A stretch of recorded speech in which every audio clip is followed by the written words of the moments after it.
Money and girls is like a black hole. I feel like there's never enough.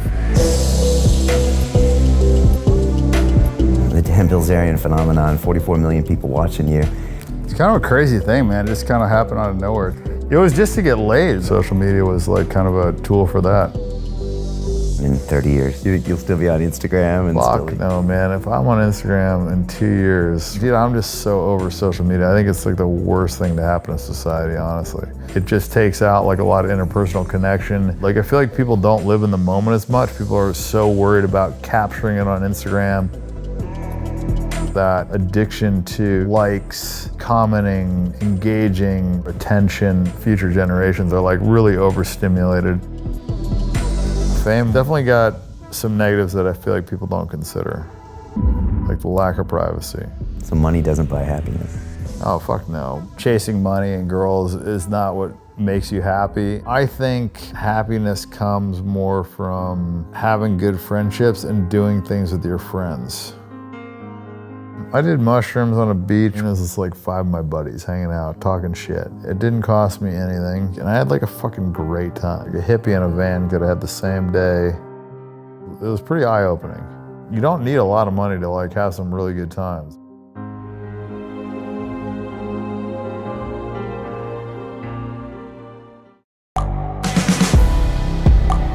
The world is changing. Inspiration is everywhere. It has never been so easy to connect, share, and bring people together. We're learning from others and finding the best in ourselves. Challenging our beliefs, sharing our vulnerability, overcoming our fears, transforming ourselves so we can transform the world. How far can we go? This is London Real. I am Brian Rose. My guest today is...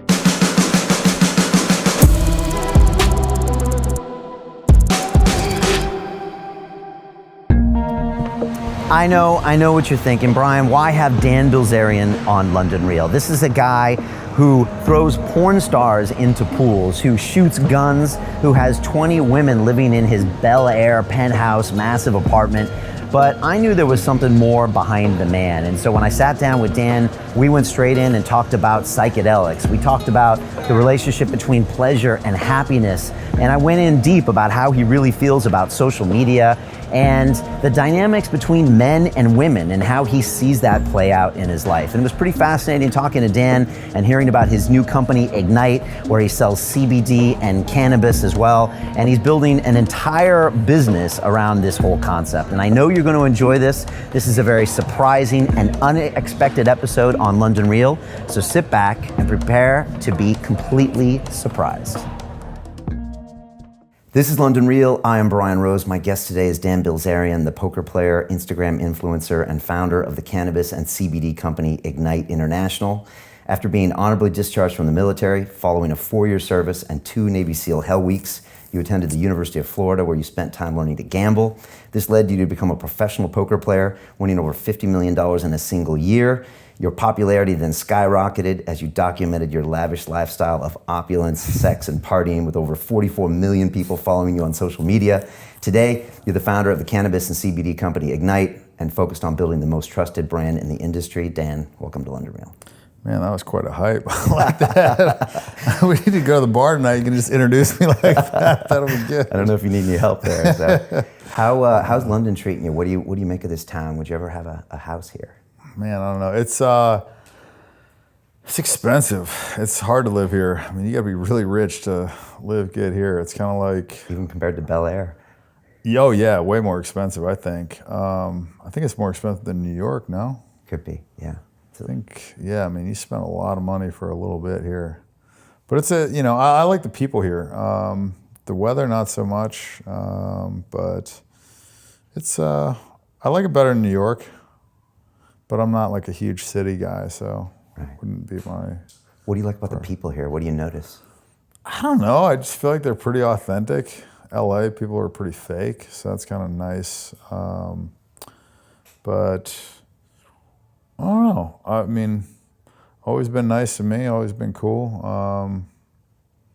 I really have nothing bad to say, about London. It's a good spot. Yeah, like Spain, not so much.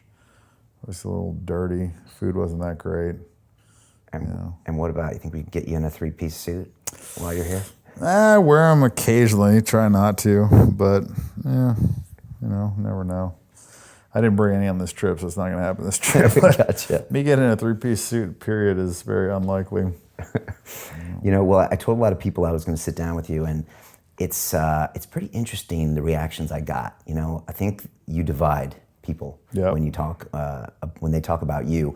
And what I found interesting was, I told the girls, but it was the guys that actually I found, some loved you and some hated you. Yeah. And that actually surprised me. I was just like, why and what's going on? But you definitely are divisive, and very polarizing for sure. I was wondering if we could talk about that, and maybe just start off with getting your read on the Dan Bilzerian phenomenon and why people watch you. And just because you probably had time to think about that. And before we get into that, I'd love to get your thoughts on 2 quotes from one of your favorite authors, Henry David Thoreau. Sure. And I'm going to hit you with these now, and then I'd love to get your opinion. The first one is, this one: the mass of men lead lives of quiet desperation. Yep. The second one is, rather than love, than money, than fame, give me truth. Yep. What do those quotes mean to you? Because in a weird way, it kind of defines who you are, I think. Yeah. Just kind of unapologetically myself. I never really confined to the norms. The PC, culture of you're supposed to say this, you're supposed to do this. I just always kind of did my own thing, and so I think people are starting to respond really well to that. Like Cardi B, for instance. I mean, here's a stripper that she just speaks her mind, and people like that. I think there's a lot of, celebrities coming out now that are very unorthodox, and before it was basically, you couldn't say anything, that was controversial. And I think now the controversy is, one of the more positives. I think it's weird, like some of the, negative press that I got me, more popularity than, some of the positive stuff, so. Like what? The Bear. Throwing Dan Bilzerian throws porn star off the roof. Dan Bilzerian arrested in, LAX on federal bomb making charges, right. Stuff like that. And it's funny because like those, the bomb making one, that was like pretty low key. I blew up a semi truck that I owned, and they made it sound like I was kind of a terrorist at the airport with a bomb, Were you blowing it up at the airport?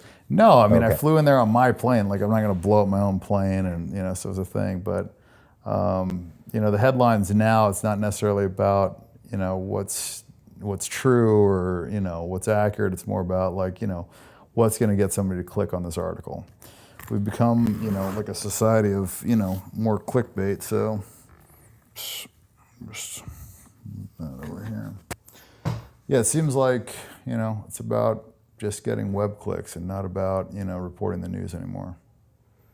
And have you always been kind of unapologetic and just been you? Yeah, I never really like wanted to have like a 9-to-5 or do like a conventional job. Just never appealed to me. So. You had Cardi B at one of your parties. You guys get along well because you guys speak the truth? I didn't talk to her a ton, but she seemed nice to me. I do like the fact that she's just kind of who she is, and she doesn't really give a shit. You think Donald Trump kind of ushered some of this stuff in as well, just being himself? I mean, the guy became president based on that, right? I mean, kind of, it's crazy. Name calling and doing all this wild shit and getting people to pay attention to him. Right. And what do you make of the phenomenon that is Dan Bilzerian? 44 million people watching you, and crazy thing. Yeah. Why do you think it's there? Is it because most people are living those lives of quiet desperation, and you're a reflection of what they could be? Yeah, I think people are just they're just doing what they're supposed to do or what people tell them to do, and it's kind of unfortunate,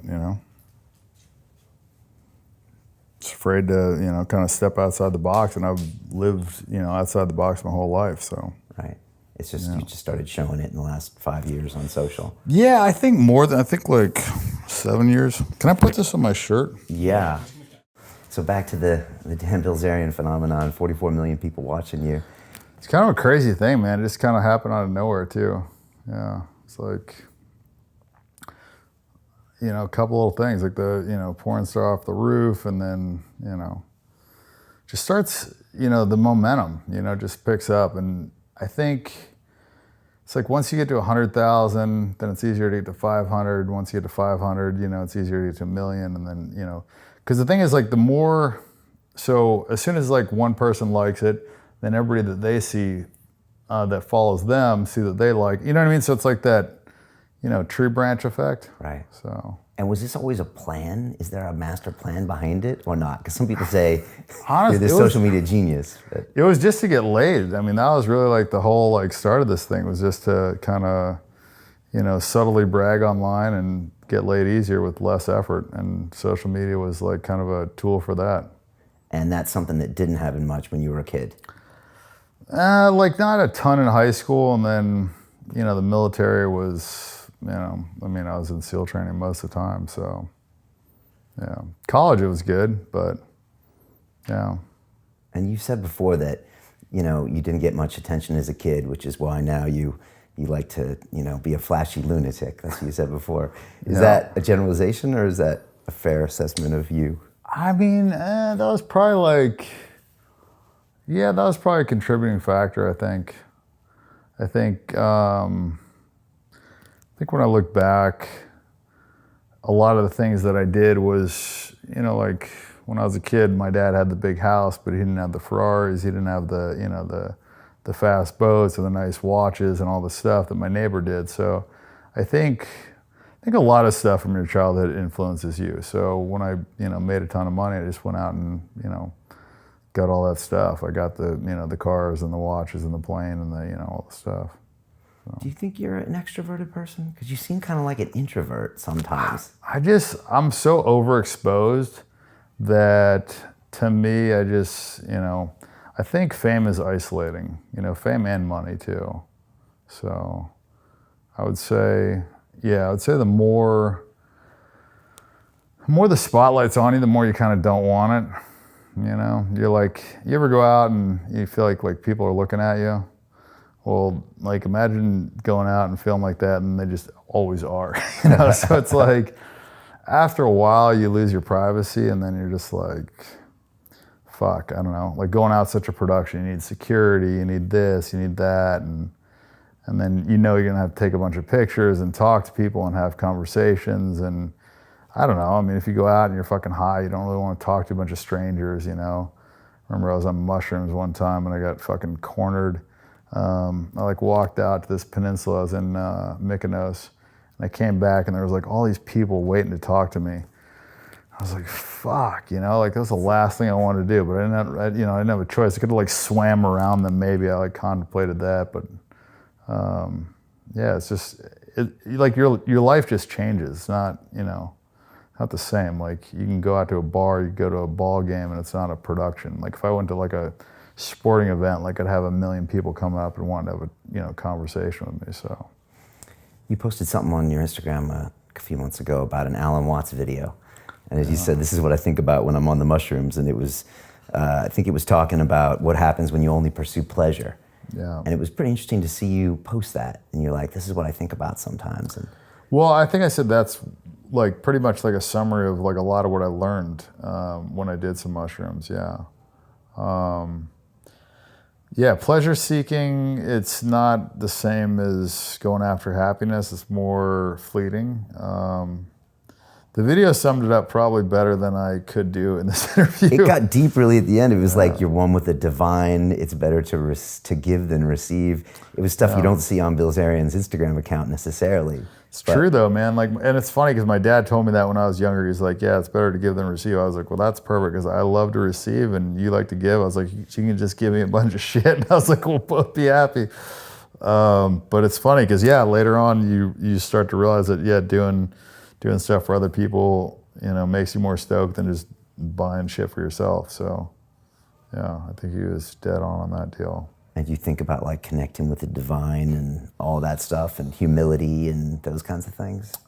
Humility, yeah. Connecting with the divine. I mean, I think Alan Watts's view on, like the whole God thing was more, he thinks that, everybody's kind of a part of God, that, everybody's kind of connected and that, I don't know. I think he believes more that this is a bit of a simulation that people are playing, that they're not God. Because, I don't know, like, I think I've focused on control a lot. And I think when you focus on control, you kind of lose the element of surprise. And I think that's like, the unexpected. I think that's a good part of life. And so being a control freak and, trying to control everything, I think is probably not the answer. Which you used to be. I mean, I still am. Right, but you're trying. A lot of these things I recognize, but I still keep fucking doing them. Yeah. Like, I realize that, like, chasing money and girls is not what makes you happy, but I still do it. Like, it's funny because when I was younger, I thought, like, when I got to $1 million that I'd be happy.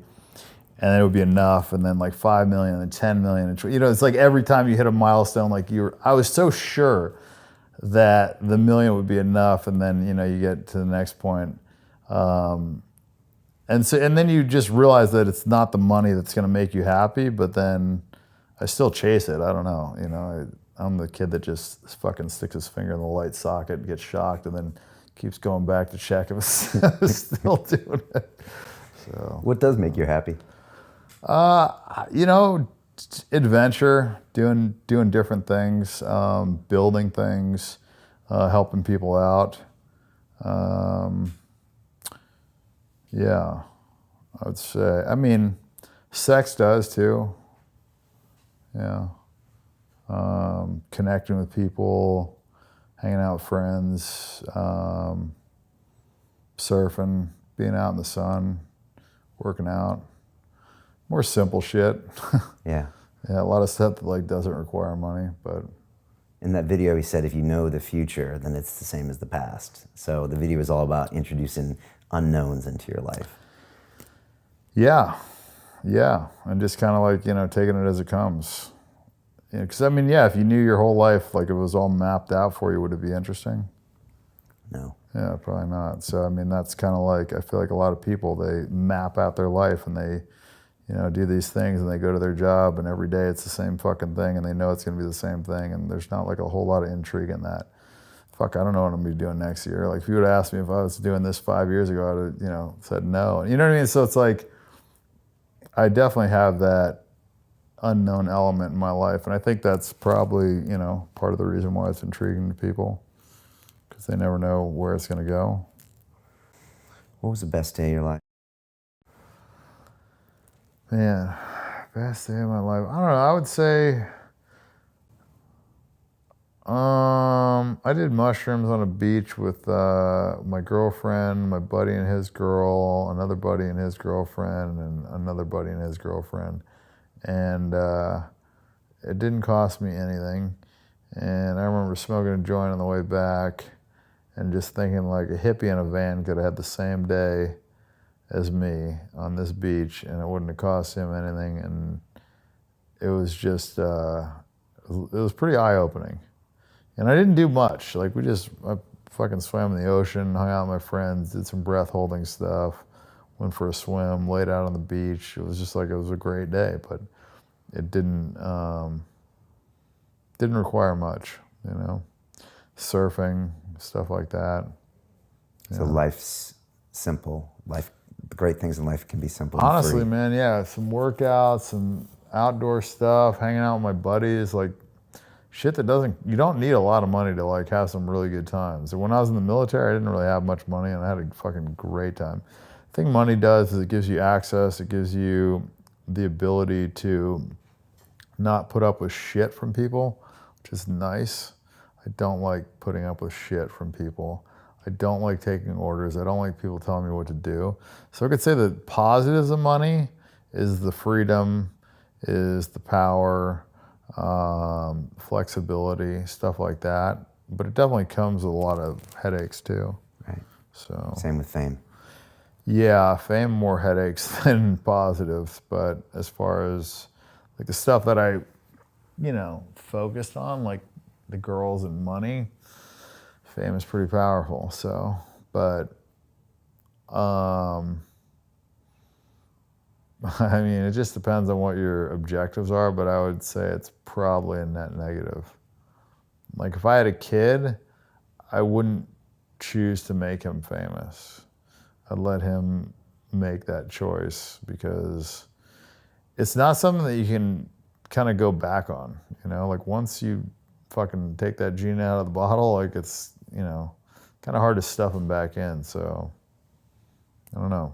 I made my bed, I gotta sleep in that motherfucker and I can't complain. I feel like a lot of people want to be sleeping in that same bed. So I'm not gonna bitch about it, but it's definitely got some negatives that I feel like people don't consider.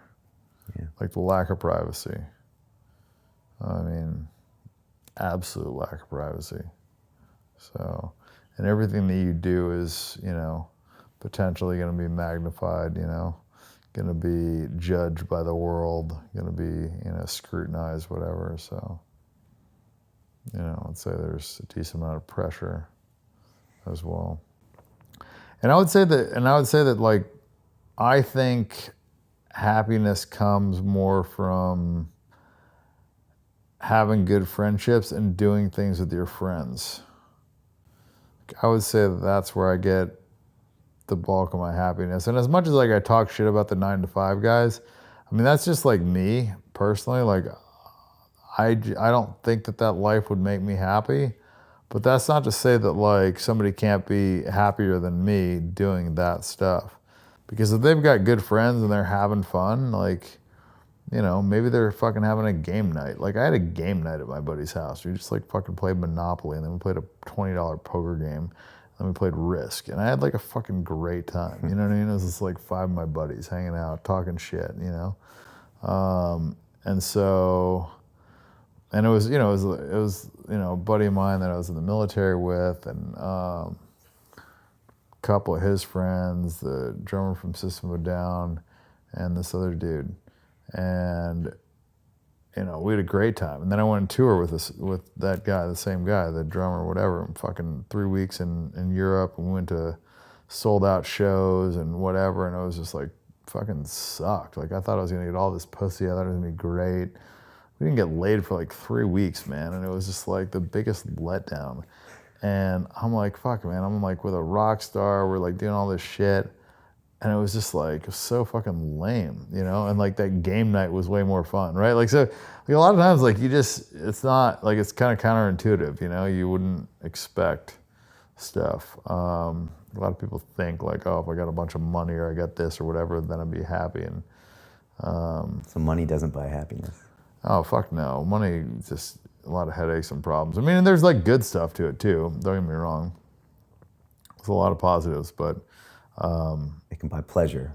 Yeah, I mean, I talked about this a few times in interviews before. Is like the thing about money. The reason that it makes you unhappy is because it basically raises the bar. So like right now, I'm used to the best food in the world. I'm used to the best watches in the world. Only the hottest women could even like turn me on. Like I'm trapped in this like fucking box, right?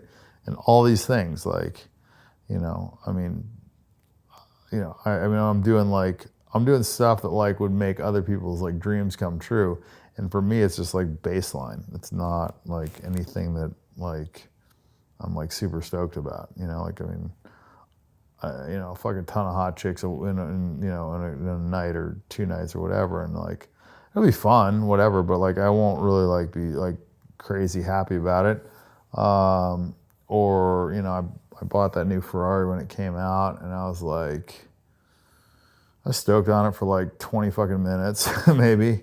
And I drove it like 120 miles in like the 10 months I had it, and then fucking sold it. And I was just like, damn, I expected to get like at least like a few months of happiness out of that one. It's like nothing. And like, as you get more and more used to that shit, it's just baselines you. So then everything else is a letdown. Like if I were to drive like, I don't know, whatever would be like not as good as a Ferrari, you know, like that like 20 years ago I would think would be bad. Maybe like a Mustang Cobra, like 20 years ago, I think that'd be like a fucking badass car. And now I'd be like a big letdown. Like if that was like my rental car, I'd be like, oh, what a piece of shit, you know?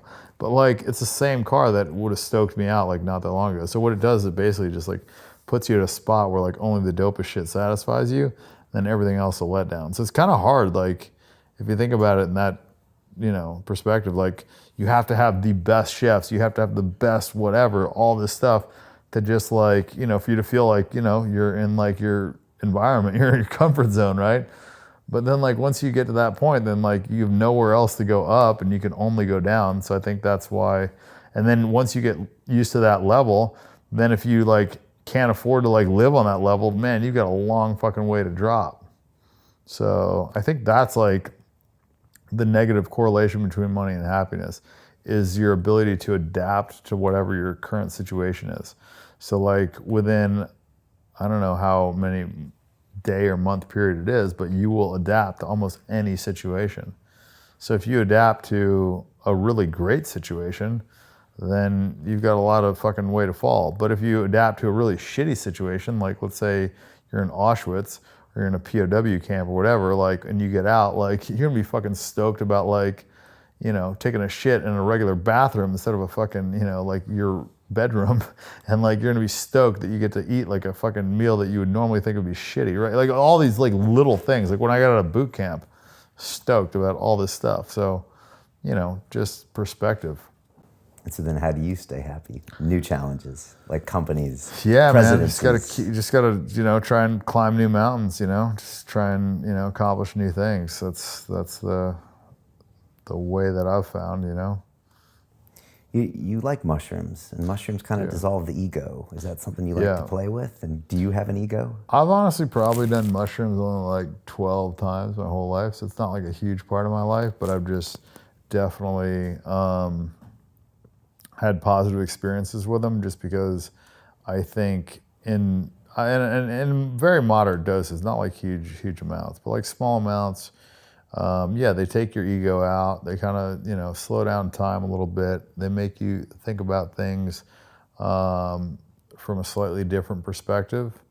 And it like quiets out a lot of the noise and a lot of the distractions, if you will, and allows you to kind of just like figure out, because like deep down, you know, like what you should be doing or what makes you happy or what, you know, is the right path or whatever. But you get distracted by the shiny shit, you know, the pleasure, the whatever. So, but it's also good to just do it with your friends and have fun and laugh and fuck around and whatever. But you can get a lot from them. I mean, just go off on a hike on your own, take one or two, and kind of work through your shit. So, yeah, big advocate of those. And I'm actually super stoked that they legalize them in Colorado and Northern California now. You think Ignite might one day be involved in psilocybin? Yeah, I'd love to. I'd love to be involved in that. It's just, you know, like I said, such limited markets. Yeah. I had a big ayahuasca ceremony last year in Costa Rica, 3 big ones. Man, it taught me so much, but also some very difficult evenings. Is that something you think you'll play with at some point? Kind of scared me a little bit, honestly. I haven't tried it. I did DMT a few times, and it's different. Yeah, I've heard some like horror stories from that stuff, you know, like some people that kind of like had a bad trip and never came back from it, or like weren't the same. So that kind of scared me. I've been contemplating trying acid in a very small dose to start. But I'm still on the fence of that. I like the idea that mushrooms come from the earth, they're natural. It's a whole fucking So thing. does ayahuasca. Yeah, it is. 2 vines. I've done peyote. I Okay. did peyote one time. Okay. Ayahuasca is just a big commitment, man. That's like, that's full send. That's like 12 hours. Fucking. Well, no, I'd say it's more like 3. I think. Really? Yeah. For me, it's 3 hours until I can actually open my eyes and maybe walk. And I'm not gonna die. Yeah. And I do go through probably some of the more difficult moments of my life physically. 3 hours before you can open your eyes? Before I can maybe know that I exist. You know what I mean? Wow. Fuck me. And then in the meantime, I'm in my head and stuff. It's probably like doing 5 grams of mushrooms or 6. But ayahuasca's different. But I get lessons from ayahuasca. Like I got lessons from mushrooms. Yeah. You didn't? I get some, but man, I got like machine elves in my head with mushrooms. You got what? I got these little machine elves in there. Like they come into my head with mushrooms, and sometimes they just confuse me. And I don't always get really strong lessons. How much do you take? 4 or 5 grams. Oh yeah, maybe take less, bro. Yeah, maybe. I usually stay inside, and I'm on the beach, and sure as hell I'm not talking to I people. never stay inside. I hate being inside. Okay. I'm always in nature. I like nature too on a lower dose too, but Yeah, I think lower dose is the move. I think I think a lower dose, like go for a hike by yourself. yeah. Yeah, try like just a couple mushrooms, not even a lot.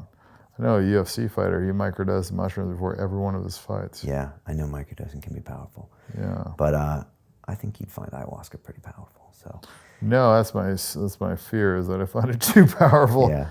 I smoked DMT one time, small amount on the top of some weed, and I had a pretty positive experience for a short period of time.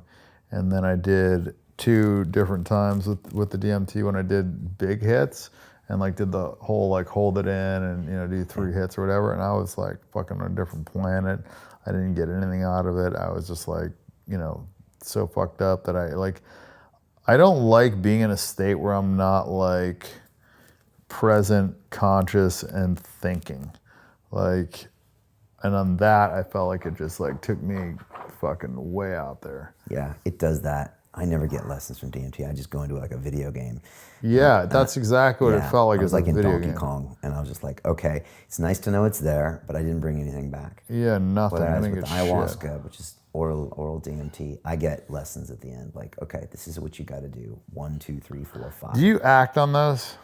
I do, but it's never as fast as I want it to. And then when I look back, so I look back 3 months later, and I'm like, you haven't even done this. And when I look back 12 months later, I'm like, actually, you have started to do this stuff. But I'm a big fan of doing it like once a year heavy or once every 2 years heavy, and then taking action and meditating. I don't believe you should be going in every weekend or 2 weekends for ayahuasca. I think then you're just living in that state. That's a lot, yeah. But if you do take a big dose, like Terrence McKenna used to say, take a large dose infrequently with psychedelics, get the lesson, and then hang up the phone. Interesting. I always like the smaller. I'm pretty drug sensitive though, so. The thing about not being in control is that it holds you to look at that pain and that emotion, and you can't go anywhere. So like, you can't go anywhere, and for 2 hours, which can feel like 2 years, you gotta face it, and then you process it in a way where you couldn't process it if you could maybe walk away from it. And that's why I think it's helpful. Interesting. I feel like you gotta be ready for that. Definitely, you do. I think the way to get ready for it is by doing smaller amounts. Could be. I mean, Because then you know what you're expecting, and you also are more comfortable with it. And when you're more comfortable with something like that, I feel like you're less likely to kind of freak out. And the more you go into it with a positive mindset, with less fear, I think the more likelihood you're going to have of having a positive experience. So I think fear is like one of the worst things. And I think the more you do it and the more you kind of work up to it, the less likely you're going to go in there fearful. But I don't know too much about the ayahuasca, so maybe that's something that, you get more if you just fully dive in. For me, being completely out of control and like not being like mentally present for 3 hours, that'd be a lot. I don't know because I'm like a real big control freak. Yeah. It's one of the reasons I like the mushrooms too, is because I'm forced to just kind of like let go and just go the course, do the journey and not like have to fucking, have control over the whole thing. So it's like one of the few times when I'm like out of control. Because otherwise in my life, I'm like so in control of everything. I've got fucking, all these people that I can make things happen and, I don't know. I almost feel like I just feel like I'm like playing a video game with a cheat code almost sometimes in my life, you know, like whatever the fuck I want, like it just like happens, you know. I can But just again, that's like knowing your future. Yeah. Alan Watts would say, what are you doing? Yeah, no, for sure. That was why I was just like a little bit like, damn, guy's got a fucking point. I'm always nervous before going to an ayahuasca ceremony, but you know, you got a shaman with you. I was in a good place in Costa Rica, and it was like a solid, you know, environment. And I'd done it before. Like so Peru is where most people go now. Yeah, it can be pretty rough there. I mean, it's proper jungle, and you know, it's just harder to get to. Costa Rica's a little more second world. So yeah. What do you think you're gonna be doing in 30 years? In 30 years? Fuck. Lucky to be alive in 30 years, man. I don't know. That's a long time. You think you'll still be on Instagram and still be posting things? Fuck no, man. If I'm on Instagram in 2 years from now, I'll be fucking not pleased with it. Well, what does that mean? I mean, dude, I'm just so over social media. I think it's like the worst thing to happen in society, honestly. Yeah? Yeah, I think it's really bad. Not just you, but to society. Yeah, it's more lies, right? It's not the truth. Is that why? No, that's not. I mean, there is a piece of that. Like people are presenting kind of like the best version of themselves. I always prided myself on like the authenticity of my social media. But I think the real issue with social media is that addiction to likes, that addiction to people, you know, I guess, commenting, engaging, giving you praise, admiration, whatever, attention, that whole thing. Like, I mean, if you see the shit people are doing to fucking get likes and comments on Instagram and like, and it's tough because now it's like you could do one thing and it could like go viral and you could be making like hundreds of thousands or millions of dollars. Like this girl goes on fucking TV and says like, cash me outside, and acts like a complete fucking jackass, and then turns that into like a multi-million-dollar fucking business where she's like selling out shows as a 16 or 15-year-old rapper. You know, I mean, it's just like, it's a fucking crazy world that we live in. And because of those, like, you know, few examples, now, like, you know, people think that that could happen to them. And like, because there's like some kids playing video games making $10 million a year. Now, like, when I was a kid, like, parents were like, stop fucking wasting your time playing video games. And nobody clapped back with like, oh, I could be making $10 million a year playing video games because look at this guy. Like, that wasn't a thing, you know? And so now it's like, you know, that could, you know, be a rebuttal. And I think, I don't know, man, I think our generation, well, not our generation, but the future generations are like really overstimulated. I think they spend way too much time on their phones. I mean, I'm guilty of it too.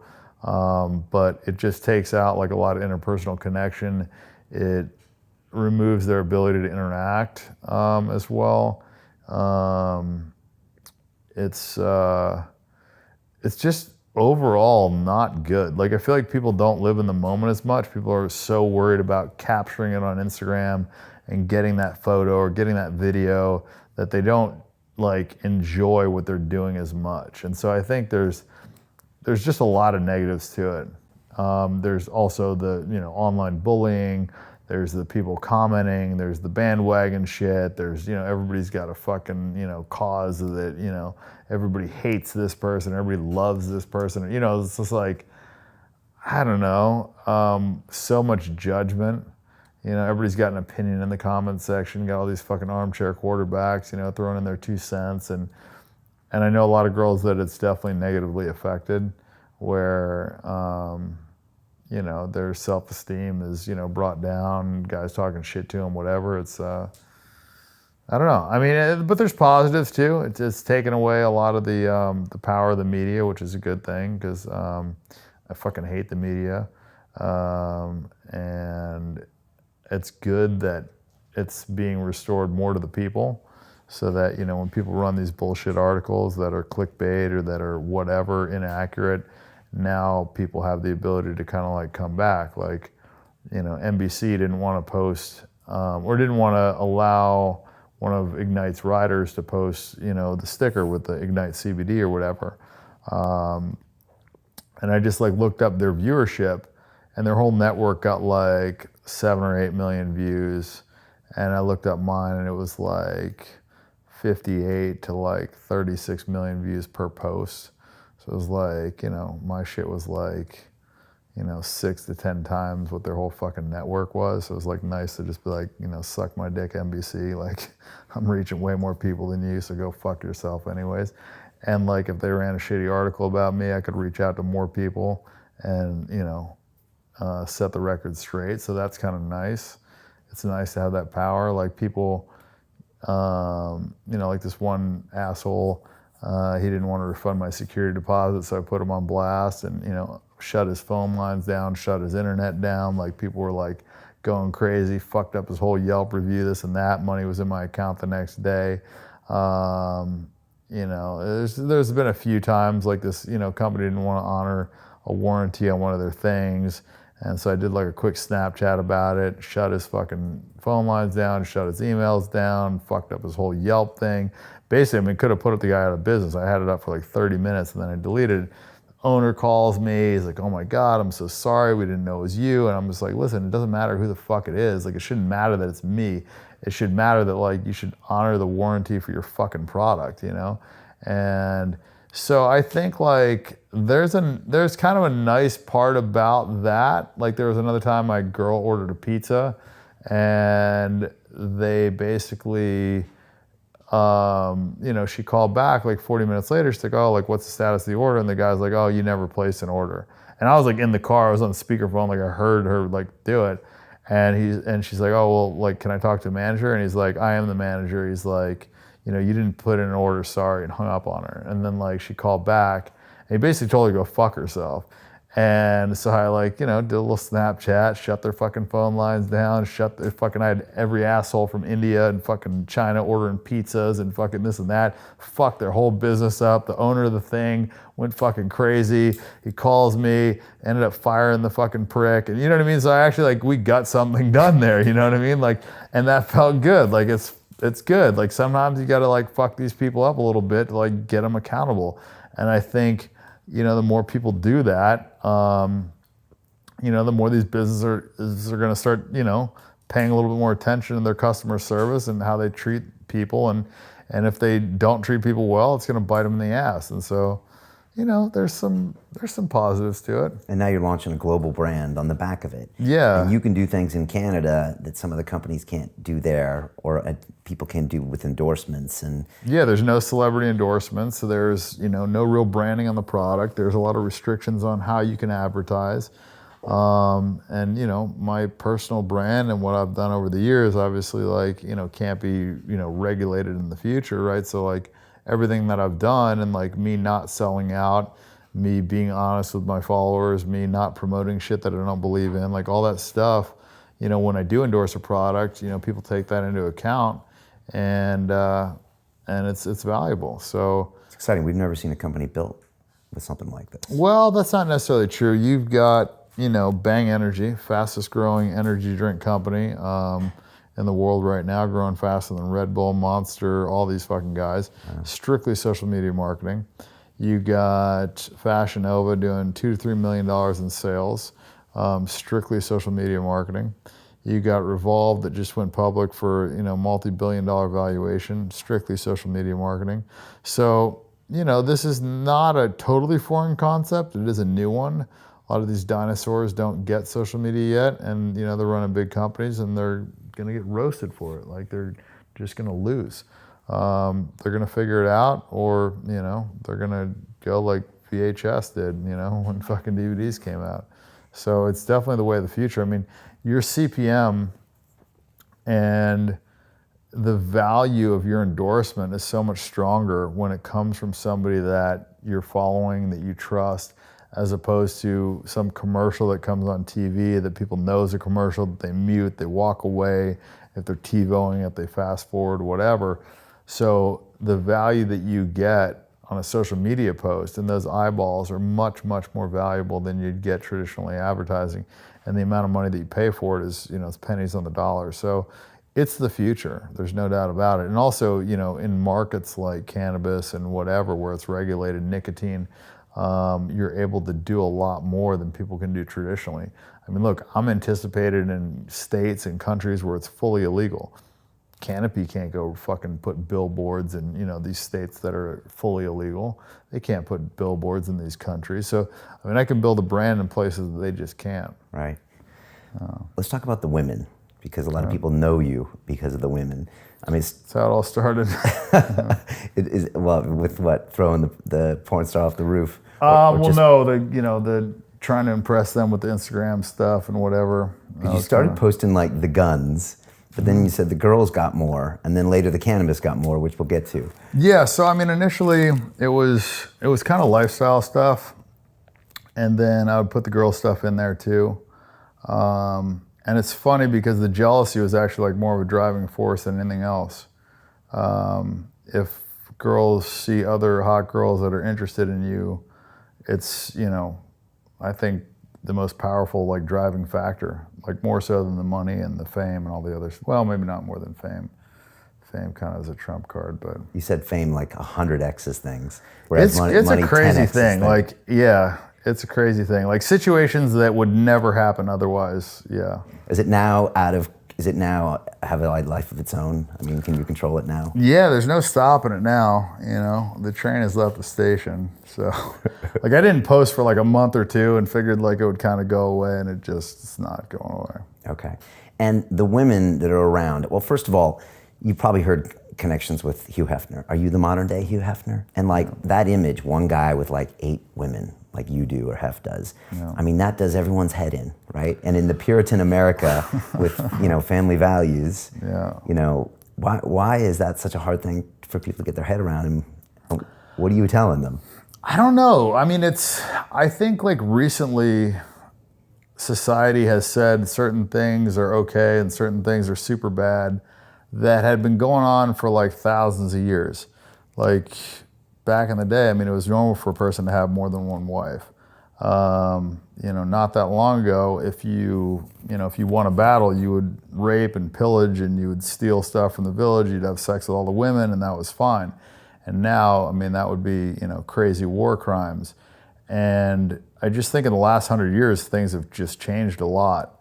But I think it's more normal than people lead on. I mean, if you look at, you know, in the animal kingdom, I mean, there's one stud animal that has sex with, you know, most of the, you know, females. And I think in our society, it's actually, you know, that is actually what happens. It's just not necessarily broadcasted as much. It's not kind of put out there. But I think 5% of the guys have sex with like pretty much all the girls.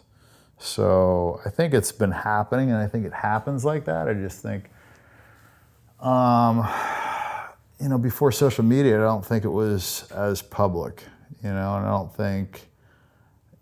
also think it's a little bit counterproductive to post about it, because I think a lot of these guys, you know, would do it a little bit more on the slick. And I've always just been like, fuck it. Like, I always tell the girls the truth, so I never lied about anything. Which surprisingly made it easier, actually. Because then, I don't know,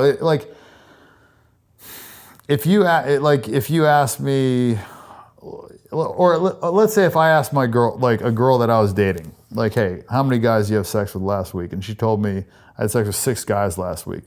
I'd know she was telling me the truth, right? Because like no girl would like lie in that direction, you know? Or if I said, how many guys have you had sex with your whole life? And she told me, you know, 537. Like, I would know she's telling me the truth. So I think when these girls ask me questions and I tell them answers that they, you know, normally wouldn't want to hear, it builds trust. So it's like a strange thing. But it's, you know, it's a little counterintuitive. And why do they stay? Why do they stay? I think different reasons. You know, some of them want to be famous. Some of them are having fun. Some of them genuinely like me. Some of them just enjoy the lifestyle. Some of them are there for the adventure. Some of them are there because they're not supposed to be there. A lot of them come because they've broken up with a boyfriend and want to piss him off. That's like the number one, I think. But yes, a lot of different reasons, I would say. To continue watching the rest of the episode for free, visit our website londonreal.tv or click the link in the description below.